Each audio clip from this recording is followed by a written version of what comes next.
اللهم صل على سيدنا مولانا محمد وعلى ال سيدنا واصحاب سيدنا مولانا محمد وبارك وسلم. باب فی الغیبہ، غیبت کے متعلق باب ہے. غیبت کہتے ہیں کسی کی پشت پیچھے اس کا گلہ کرنا، جسے عموماً ہم لوگوں کی عادت ہوتی ہے کہ اگر کوئی بندہ موجود نہیں ہوتا اور جاننے والا ہوتا ہے تو اس کی قصے کہانیاں آگے کھول دیں. سب سے پہلی حدیث حضرت ابو ہریرہ رضی اللہ تعالیٰ عنہ سے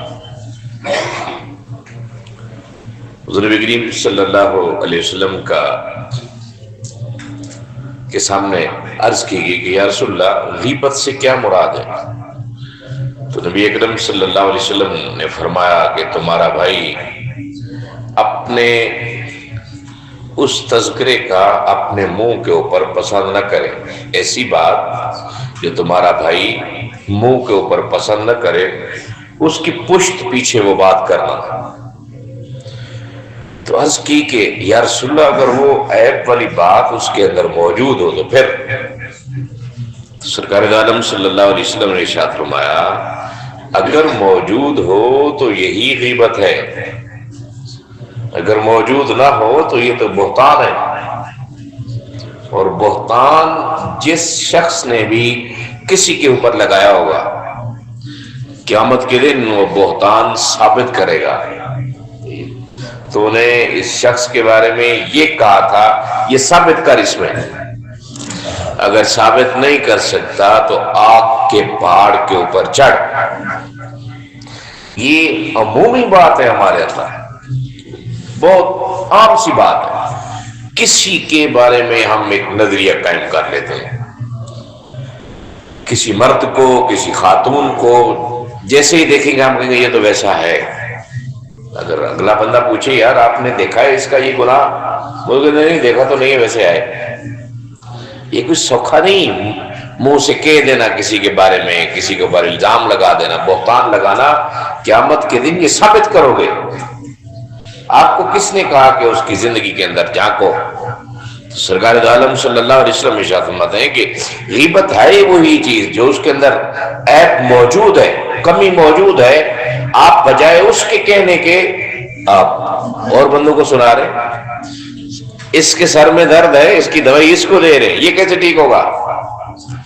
ہم عموماً ایسے کرتے ہیں، اگر کسی کے اندر غلطی دیکھتے ہیں تو اس کو نہیں سمجھاتے، اس کی غلطی 10 اور بندوں کو بتا دیں یار اس کے اندر تو یہ مسئلہ ہے.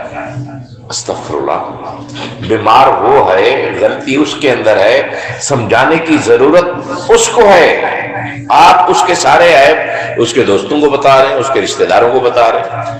تو سرکار عالم صلی اللہ علیہ وسلم ارشاد فرمایا اگر عیب موجود ہے تو یہی غیبت ہے، اگر عیب موجود نہیں ہے یہ تو بہتان ہے. حضرت عائشہ صدیقہ رضی اللہ تعالیٰ عنہ حضور نبی کریم صلی اللہ علیہ وسلم کے سامنے کسی کی نقل اتاری، جسے ہم لوگ نقلیں نہیں اتارتے. تو اللہ کے نبی صلی اللہ علیہ وسلم نے ارشاد فرمایا کہ عائشہ مجھے یہ بات پسند نہیں کہ میں کسی کی نقل اتاروں. اگر مجھے کوئی شخص کہے کہ اس کی نقل اتار تجھے اتنا اتنا اتنا مال دوں گا، مطلب کثرت کی طرف اشارہ تھا، تو تب بھی میں اس کی یہ بات نہیں مانوں گا. ہم لوگ جب بچے ہوتے تھے تو بہت نقلیں اتارتے تھے کیونکہ دیہاتی تھے، پینڈو تھے. لیکن اب تو نقلیں اتارنے کا باقاعدہ ادارے موجود ہیں. آپ ٹی وی شو دیکھتے ہیں نا، اس میں زمینی بن کے بیٹھی ہوتی، اسی کو نقل اتارنا کہتے ہیں. اس کو نقلیں اتارنے کی تنخواہ ملتی ہے باقاعدہ. اس جیسا بننے کی بچے خواہش کرتے ہیں کہ میں بھی ایسا ہی بنوں. تو نقل اتارنا کتنا گناہ ہے. سرکار عالم صلی اللہ علیہ وسلم نے کثرت کی طرف اشارہ کیا کہ میں تو کبھی ایسا نہیں کروں گا. ایک اور ارشاد پاک حضرت ابو ہریرہ رضی اللہ تعالیٰ عنہ سے سب سے جو بڑا اور کبیرہ گناہ ہے، سب سے بڑا اور کبیرہ گناہ کسی مسلمان کی عزت کے در پائے ہو جانا. جب ہم گلہ کرتے ہیں کسی کا، کسی کی پشت کے پیچھے، تو اس کا مطلب یہ ہے کہ ہم اس کی عزت اچھال رہے ہیں. ہم اس کی عزت کو خاک میں ملا رہے ہیں. ہم یہ کوشش کرتے ہیں جو اس کی عزت بنی ہوئی یہ خاک میں مل جائے. تو سب سے بڑا اور کبیرہ گناہ جو بغیر توبہ کے معاف نہیں ہوگا جب تک توبہ نہیں کریں گے. چاہتا میں کہ سب سے کبیرہ گناہ یہ ہے. اور کبیرہ گناہوں میں سے یہ بھی شامل ہے کہ ایک گالی کے بدلے 2 گالیاں دی جائیں.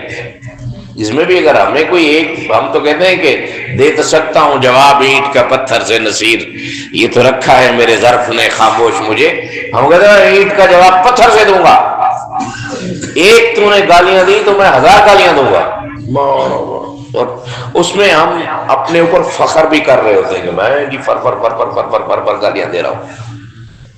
اللہ کے نبی صلی اللہ علیہ وسلم ارشاد ہے اگر آپ کو کسی نے کوئی برائی پہنچائی آپ اتنا تو اس کے ساتھ کر سکتے ہیں، لیکن عزیمت یہ ہے کہ اتنا ہی نہ کریں. اگر آپ کے ساتھ کوئی برائی کر رہا ہے تو آپ چپ چاپ رہیں. کب تک وہ آپ کو گالیاں دے گا؟ کب تک وہ آپ کے ساتھ لڑے گا جب آپ اس کو جواب ہی نہیں دے رہے، آپ اس کو حیثیت ہی نہیں دے رہے، کوئی اس کو اگنور کر رہے ہیں آپ، تو آپ کو کبھی بھی گالیاں نہیں دے سکتے.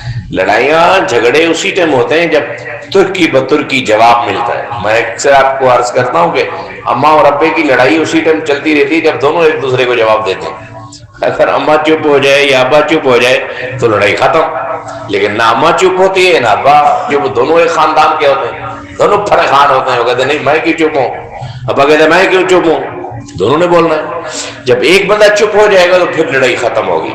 ایک اور ارشاد پاک حضرت انس رضی اللہ تعالیٰ عنہ سے حضور کریم صلی اللہ علیہ وسلم ارشاد فرماتے ہیں جب مجھے معراج کروائی گئی تو میرا گزر کچھ لوگوں کے پاس سے ہوا جن کے ناخن تانبے کے بنے ہوئے تھے اور ان کے ذریعے وہ اپنے چہروں کو اپنے سینوں کو نوچ رہے تھے، اپنا ہی جسم سے گوشت نکال نکال کے نوچ رہے. تو میں نے پوچھا کہ یہ کون لوگ ہیں؟ تو جناب جبریل علیہ السلام نے عرض کی رسول اللہ یہ وہ لوگ ہیں جو لوگوں کا گوشت کھاتے تھے. ہم میں سے کون شخص ہے جو بندے کا گوشت کھائے؟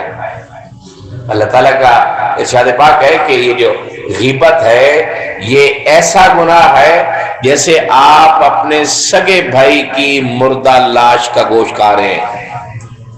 بھائی کے ساتھ جتنی لڑائیاں ہوں نا، اگر خدا نہ خواستہ مر جائے، مرنا تو ہے نا کسی نے، ہر کسی نے مرنا ہے، یہاں رہنا تو کسی نے نہیں. آپ کو اطلاع ملے کہ فلاں بھائی آپ کا فوت ہو گیا ہے، آپ کو جتنا غصہ ہو جتنی لڑائیاں ہو آپ اس کو اس کی زندگی میں دھمکیاں دیتے رہے ہوں گے میں تو تجھے تکا بوٹی بنا دوں گا. آپ کا دل کرے گا کہ جا کے اس کی بوٹیاں کھاؤں، آپ کا دل کرے گا کہ اس کی ٹانگ کاٹ لوں، اس کا بازو کاٹ لوں، اس کی آنکھ نکال دوں. سوال نہیں پیدا ہوتا، نہیں کرتا. لیکن غیبت کرنے والے شخص کی مثال قرآن پاک نے دی کہ غیبت کرنے والے کی مثال ایسے ہے جیسے مردہ بھائی کا گوشت کھا رہا ہو. غیبت ہماری مجلسوں کا حصہ ہے اور بالخصوص قریبی لوگ ایک دوسرے کی غیبت کرتے ہیں، دور والے نہیں کرتے. اگر میں ان کو جانتا ہی نہیں ہوں میں ان کی کیا غیبت کروں گا؟ میں تو ایسے بندے کی غیبت کرتا ہوں جس کے ساتھ اٹھنا بیٹھنا ہے میرا، جس کے ساتھ الیک سلیک ہے میری، جس کے ساتھ میرا کھانا پینا ہے، محلے داری ہے، رشتہ داری ہے. 4-5 دوست ہوتے ہیں نا اکٹھے، اگر کسی ٹرپ کے اوپر ایک دوست نہ جائے باقی سارے چلے جائیں تو شروع سے لے کے آخر تک وہی گفتگو کا موضوع ہوتا ہے. وہ یہ تو ہے ہی ویسا، یہ تو جب بھی پلاننگ کرتے ہیں یہ آخر میں ٹھوس ہو جاتا ہے، یہ ہو جاتے ہیں وہ ہو جاتے ہیں. وہی باتیں ہم اس کے منہ کے اوپر نہیں کرتے، منہ کے اوپر آتے کہ ہم سب اس کو کہیں گے یار بڑا مس کیا آپ کو، بڑا ہم ہر موڑ کے اوپر آپ یاد آتے رہے. اس کا مطلب ہے کہ ہم دوست نہیں تھے اس کے، اس کا مطلب یہ ہے کہ ہم رشتہ دار نہیں تھے اس کے. اگر دوست اور رشتہ دار ہوتے تو اس کے لیے کبھی بھی اس کا گلہ نہ کرتے، کبھی بھی کسی کی غیبت نہ کرے. الغیبت اشد من الزنا، کہا گیا کہ یہ جو غیبت ہے یہ زنا سے بھی بدتر گناہ ہے. زنا سے تو خاندان ڈوب جاتے ہیں، زنا سے تو خاندانوں کے خاندان اپنا منہ دکھانے کے قابل نہیں ہوتے، لیکن غیبت اس سے بھی برا گناہ ہے. غیبت کرنے والے کی مثال سرکار دو عالم صلی اللہ علیہ وسلم فرماتے ہیں جیسے اپنا گوشت کھا رہا ہو. اور آخری حدیث حضرت ابو ہریرہ رضی اللہ تعالیٰ عنہ سے ہر مسلمان کا دوسرے مسلمان پر مال، اس کی عزت، اس کا خون حرام ہے. کسی کو اجازت نہیں کہ کوئی کسی کی عزت اچھالے، کسی کو اجازت نہیں کہ کوئی کسی کا خون بہائے. جیسے اس کی حرمت ہے اسی طرح میری حرمت ہے. مجھے بھی اسلام اجازت نہیں دیتا کہ میں اس کی عزت کے دیر پائے ہو جاؤں، اور ان کو بھی اجازت نہیں دیتا اسلام کی میری عزت کے در پائے ہو جائے. کسی کا مذاق اڑانا، کسی کا گلہ کرنا، اور بالخصوص کسی کے تعلق دار سے اس کی نچلی باتیں بتانا یا ایسی باتیں بتانا جس سے وہ ڈیگریڈ ہوتا ہو، سخت ترین معیوب ہے. اللہ تعالیٰ ہم سب کو غیبت جیسے برے گناہ سے، بڑے گناہ سے بچنے کی توفیق عطا فرمائے. وآخر دعوانا الحمدللہ رب العالمین.